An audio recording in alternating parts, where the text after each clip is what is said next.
অষ্টাবিংশতি অধ্যায় তৃতীয় স্কন্ধে একবিংশতি শ্লোক। আমার সঙ্গে যাদের যাদের হাতে বই আছে পড়বেন। সঞ্চিতয়েৎ ভগবত চরণারবিন্দম বজ্রাঙ্কুশধ্বজ সররুহ লাঞ্ছনাঢ্যম উত্তুঙ্গরক্ত বিলসন বিলসন্য খচক্রবাল জ্যোৎস্নাভিরাহত অমধ্যায়ান্ধকারম। সঞ্চিতয়েৎ ভগবত চরণারবিন্দম ভদ্রাঙ্কুশধ্বজ সররুহ হলাঞ্ছনাঢ্যম উত্তুঙ্গরক্ত বিলসন্ন খচক্রবাল জ্যোৎস্নাভিরাহত মহন্ধোদয়ান্ধকারম। তো ভগবানের কিরকম ধ্যান করা উচিত, কোন অঙ্গকে কিভাবে দর্শন করা উচিত, ভগবানের চরণে কি কি চিহ্ন রয়েছে এবং কিভাবে ধ্যান করব, প্রভুপাদ এই শ্লোকের উপরে তিনি তাৎপর্য এবং অনুবাদ লিখেছেন। অনুবাদ কপিল দেব বলছেন, হে মাত, ভক্তের কর্তব্য হচ্ছে প্রথমে ধ্বজ, বজ্র, অঙ্কুশ এবং পদ্ম চিহ্নিত ভগবানের চরণ কমলের ধ্যান করা। সেই চরণ কমলের অত্যন্ত সুন্দর রক্তবর্ণে শোভামান নখরূপ চন্দ্রমণ্ডলের কিরণ ছটায় হৃদয়ের ঘন অন্ধকার দূরীভূত হয়। বহুপাদ কত উন্নত ভাষা দিয়ে লিখেছেন। ভগবানের কথা বর্ণনা করতে গেলেও ভাষা, উত্তম শ্লোক বার্তে ভাষা দিয়ে তিনি লিখছেন, সঞ্চিতয়েৎ ভগবত চরণারবিন্দ। সঞ্চিতয়েৎ মানে সঞ্চয়, বলে না সঞ্চয়, মনকে মনকে সঞ্চয় দিন। কি সঞ্চয়? না, মনকে ভগবানের চরণে নিবিষ্ট রাখুন। সঞ্চয়েৎ কোথায়? ভগবত চরণারবিন্দ, ভগবানের চরণে মনকে নিবিষ্ট করুন। এটা একটা সঞ্চয়, এটা একটা বড় সঞ্চয়। কিন্তু আমরা টাকা পয়সা সঞ্চয় করি না, মনকে নিয়ন্ত্রণ করে ভগবানের চরণে নিবিষ্ট রাখা এই একটা বড় সঞ্চয়। কি সঞ্চয় জানেন?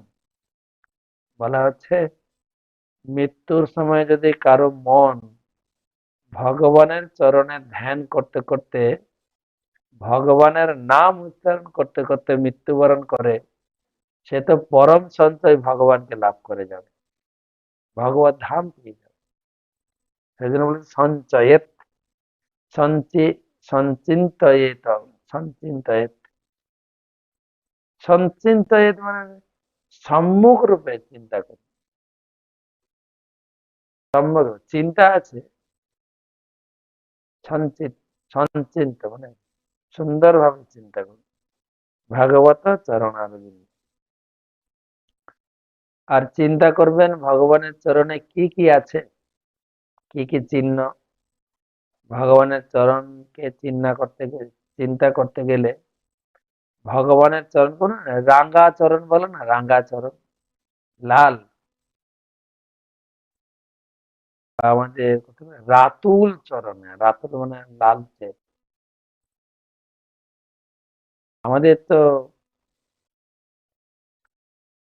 কখনো কখনো আমাদের মায়েরা চরণকে লাল করেন আলতা দিয়ে, কিন্তু ভগবানের কিছু জিনিস, শরীরের কিছু অঙ্গ সহজাত লাল। চরণ, হাতের তালু, মুখের ঠোঁট, এগুলো হচ্ছে শুভ চিহ্ন। তো একটা আছে লালচে, লাল, লাল রাঙা চরণ। আর কি আছে চিহ্ন, কি কি আছে?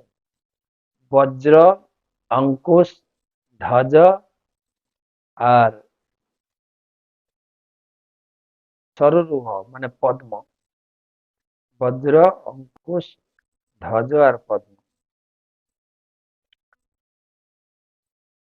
লাঞ্ছনম, লাঞ্ছন মানে চিহ্ন। আঢ্যম উতুঙ্গ রক্ত, রক্ত মানে লাল। তাহলে ভগবানের চরণে কি কি আছে? প্রথম হচ্ছে ভগবানের চরণ সম্পূর্ণ রাঙা চরণ, লাল।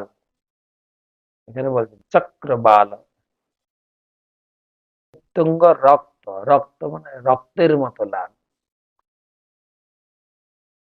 তুঙ্গ রক্ত।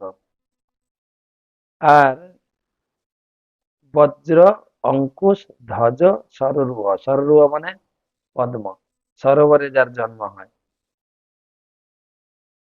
লাঞ্ছন মানে চিহ্ন, আঢ্যম অলঙ্কিত, উত্তুঙ্গ রক্ত, উত্তুঙ্গ রক্ত রক্তের মতো লাল। বিলসৎ, আর কি না বিলসৎ নখচক্র বাল। ভগবানের চরণে প্রতিটা আঙ্গুলে নখ আছে, নখটা কেমন? বিলসৎ নখচক্র বাল মানে হচ্ছে চক্রবাল মানে চন্দ্রমন্ডলের মতো। জ্যোৎস্নাভি, কিরকম চক্রবাল? জ্যোৎস্নাভি, আকাশে চন্দ্র উঠলে যেরকম প্রকাশ জ্যোতির্ময় হয়ে যায়, ঠিক সেরকম ভগবানের চরণের অঙ্গুলিতে যে নখ আছে, যেন মনে হচ্ছে অনেক চন্দ্র কিরণের ছটা। তার ফলে কি হচ্ছে? অভিরাহত, অভিরাহত মহৎ হৃদয় অন্ধকার।